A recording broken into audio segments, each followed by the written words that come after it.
নিযুত মইনা আঁচনি আৰম্ভ হ'ব। বাল্য বিবাহৰ বিৰুদ্ধে বসুন্ধৰা ৩ আৰম্ভ। ২ অক্টোবৰৰ পৰা আমি মুখ্যমন্ত্ৰীৰ মহিলা উদ্যমিতা আঁচনিখন আৰম্ভ হ'ব। অৰুণোদয় 3.0 আমি নতুনকৈ আৰু বহুত হিতাধিকাৰীক লগত লৈ অৰুণোদয় আঁচনিখন সম্প্ৰসাৰণ কৰিব খুজিছোঁ। 126টা সমষ্টিত একোটাকৈ মহকুমা আৰু উপজিলা আমি গঠন কৰিব খুজিছোঁ। ৩ তাৰিখে জাগিৰোডত ছেমি কণ্ডাক্টৰ ইণ্ডাষ্ট্ৰীৰ ভূমি পূজন আৰু নিৰ্মাণৰ কাম আৰম্ভ হ'ব। মোৰ গাড়ীৰ সংখ্যা 12খনতকৈ বেছি হ'ব নালাগে।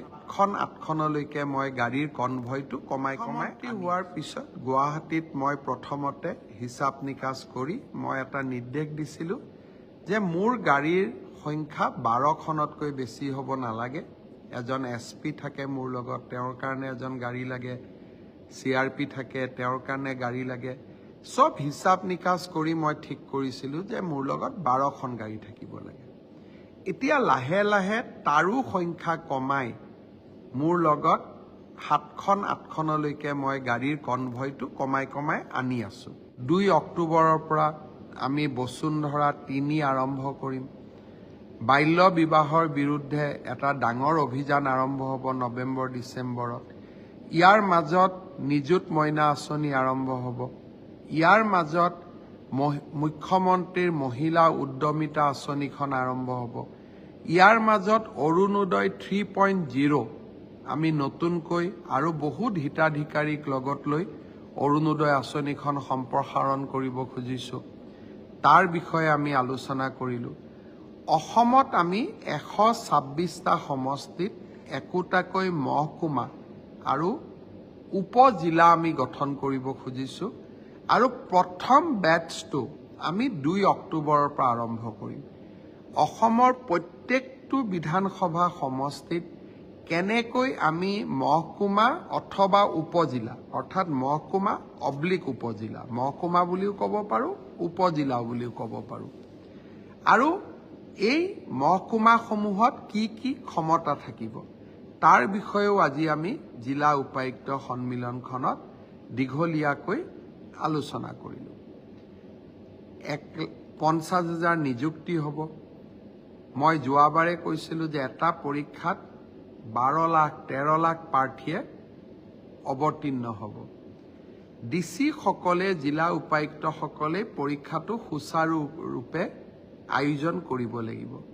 তাৰ বিষয়েও অহাকালি আমি দীঘলীয়াকৈ কথা পাতিম, যাতে আগৰ দৰে আমি যাতে যিটো কীৰ্তিমান স্থাপন কৰিছিলোঁ সেই কীৰ্তিমানটো যাতে অক্ষুণ্ণ অৱস্থাত ৰাখিব পাৰোঁ। তাৰ কাৰণে আমি DC সকলক সজাগ কৰিব লাগিব আৰু আমি প্ৰচেষ্টা কৰিম যে এইবাৰো যাতে আগৰ দৰে আমি এটা স্বচ্ছ নিকা পৰীক্ষা পাতিব পাৰোঁ। তাৰ কাৰণে অহাকালি মই দীঘলীয়াকৈ DC সকলৰ লগত আলোচনা কৰিম। পৰ্যটনৰ দৃষ্টিভংগীৰ পৰা অসমত বহুত সুন্দৰ স্থান আছে, কিন্তু এই স্থানসমূহত হোটেল আদি নথকা কাৰণে আমি পৰ্যটন উদ্যোগটো বঢ়াব পৰা নাই।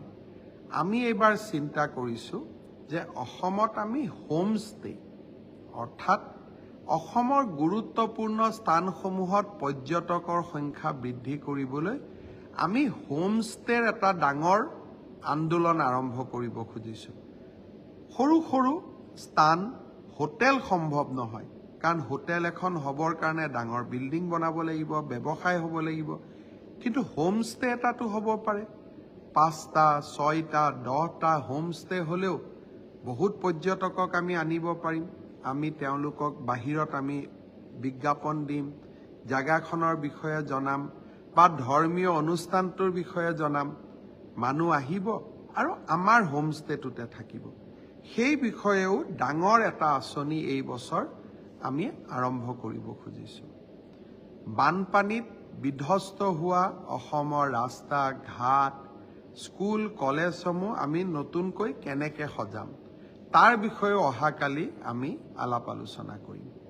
এই ধৰণে আজি আৰু অহাকালি জিলা উপায়ুক্ত সন্মিলনলৈ ব্যস্ত থাকিম আৰু মই ভাবোঁ যে এই জিলা উপায়ুক্ত সন্মিলনখনে অহা 6 মাহত অসমৰ প্ৰশাসনীয় ব্যৱস্থাটোক ৰাইজৰ আৰু অধিক ওচৰ চপাই লৈ যাবৰ বাবে আমাক যথেষ্ট প্ৰেৰণা দিব। চৰাইদেউৰ বিষয়ে মন কী বাতত ইমান ধুনীয়াকৈ কৈ গ'ল, সি আমাৰ মনবোৰ ক'ৰবাত যেন মোদী ডাঙৰীয়াই আকৌ এবাৰ জিকি থৈ গ'ল।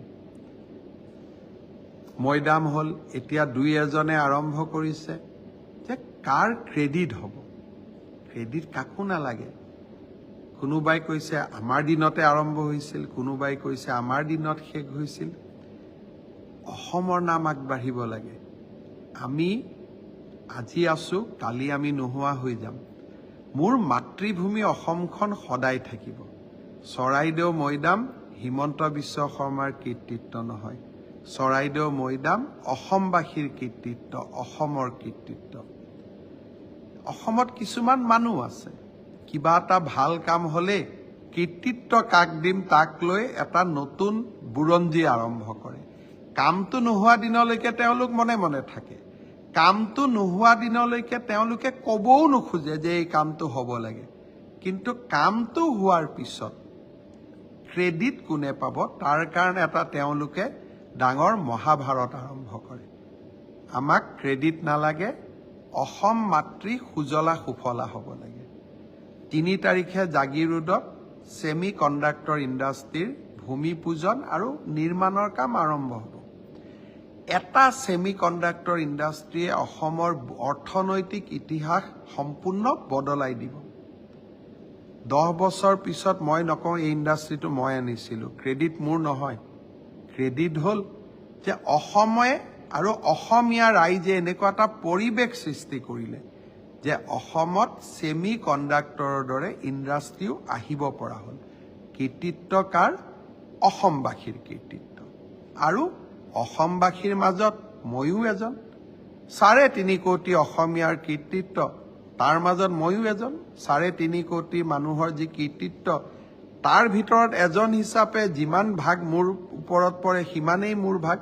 তাতকৈ মোক বেছিও নালাগে, তাতকৈ মোক কমো নালাগে। অসমৰ কাৰণে এনেকৈ আমি নতুন নতুন কীৰ্তিমান স্থাপনৰ বাবে কাম কৰি যাম। বহুত বহুত ধন্যবাদ। আকৌ লগ পাম।